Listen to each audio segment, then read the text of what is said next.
All right, let's cover the ski. This one might be probably one of my favorite machines, so I'm a little biased, but I do love this, and I hope that I can help you be even more efficient when it comes to learning how to work with this machine. Now, a couple components. If you've already watched the row video, this is going to go over what we covered there with the damper. But what we have for physical structures, we've got the handles, which are attached to these nice strings. We've got the screen, which can connect to SkiErg data app. And then we also have the flywheel mechanism, which has a damper setting on the side. The damper setting is going to go from a 1 to a 10. While it's going to feel like resistance, that's not actually the term that would be used to describe what's happening with the flywheel. What's happening with the flywheel is how much air is being let in and out of the machine. The lower the damper, the more air that can come in and out, which helps it continue to spin and spin and spin. At the 10, the highest end where the damper is, it's going to restrict how much air is coming in and out, which makes it much harder in your body and how that feels. However, that is not the technical term. And when you're looking at this machine compared to the 3 other machines in here, compared to the 20 machines at High Rocks, every single machine is going to be a little different. So how an 8 feels on this machine for the damper is going to be different than what an 8 feels like on probably the 2nd and 3rd machine. Reason for that is because how much wear and tear is on the machine, how many times has it been used, how much dirt is already sitting within the flywheel. Those things all impact the drag factor. And the only way to really know the drag factor is by looking at the screen, taking a few test runs with it and seeing where the drag factor sits for, say, a 7 or 8 setting, maybe a 6 or a 5. So that's going to be the more accurate data point if you were really getting down to the nitty gritty, especially if it was coming to an individual testing metric, that you might want to evaluate the machine you're on in terms of the drag factor and operate at a drag factor that is appropriate for you and the distance you're going for. We can cover that in a whole nother video because that's a very large topic. All right, now the machine itself and your form with it. When we go to get on the machine, we want to think about this being a lat, core, and hip hinge based movement. And the earlier you can access and utilize your lats, the better off your form is going to be, the more efficient you're going to be throughout the duration of your time on this machine. So we grab the handles.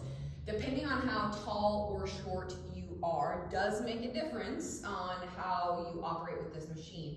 Like we said on the row, the greater pull you can get from the top of the machine, rather than starting it down here, the greater the pull from the top, it's going to give you more leverage, more torque with the machine as a whole. So when we're doing this, we're almost thinking about our feet being closer to the machine than what we feel maybe even comfortable with. A lot of people want to step really far back and give themselves some space, but the closer you are, the more access you're going to have to your lats. So in the idea of a pull-up, we don't want to pull our body into a pull-up like this. We want to be able to access those lats more vertically versus kind of pulling at a row shape. So when we've got those handles, we're going to come nice and close toward the machine, and we're going to think about those lats being the first thing to engage. So lats are going to engage, core is going to engage, and we're going to keep our whole body connected just like we do on the row, where we don't want one thing happening and then the next thing happening. We want to kind of think of it all as one cohesive mechanism. When you are driving and trying to access your lats, I want you to think about driving your elbows back behind you, okay? Again, most of the torque, most of what's gonna happen to make the flywheel move and get meters, get calories on this machine is going to happen in this first quarter of the pull. So we wanna make sure that this part has drive, and we're driving those elbows back and accessing those lats. Core is the next thing to go, as well as the hip hinge, using our lower body. letting it pull some gravity with us on every stroke. If we're only ever just right here, you're gonna gas your lats. You're absolutely gonna roast those early. So if you can get your entire body to this party and use that hip hinge at the same time that you're using that drive of the elbows back and that lat engagement, it will just make you so much more efficient with this entire machine. So we've got as tall as you are, trying to reach up at the top. We're gonna drive those lats, drive those elbows back. And now I'm gonna try to keep my core, my hips, and my lats all connected. You could add a jump to this, especially if you are a little bit shorter. It's gonna give you more of that leverage to access from the top. But ultimately, driving those elbows back is gonna be a huge advantage to you. What we wanna make sure of is that that chest does stay lifted.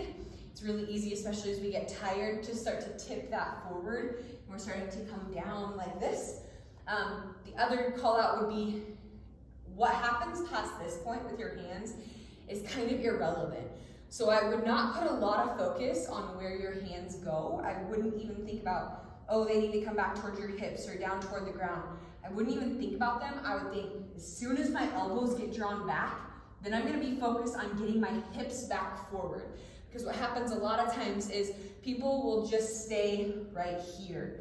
So their hips never really come back forward, which means that their handles are gonna stop halfway. So if I go like this, and I'm never really coming all the way back into full hip extension, my handles don't reach as tall. And like we talked about from the start, a lot of the torque and what's gonna make the flywheel move and the meters move, the calories move on the screen is going to be from here versus right here. You don't have as much to work with. So those are a couple call-outs form-wise. Keep that chest lifted. Try not to let it tip forward and try to focus on getting those hips back forward. Drive with those elbows. It does not matter where your hands end up. I just would not put a lot of focus on trying to extend those straight. You'll hear a lot of people say, my triceps are so tired. That means you're relying on your triceps to do most of the work. They shouldn't even hardly get done with this and feel, they might feel like they're a part of the party, but we don't need them to be the main mover. It's such a small muscle group compared to your hips and your lats that we want to use the bigger muscle groups to do majority of the work. I think that's probably enough for you for now. Feel free to reach out with any questions on this machine.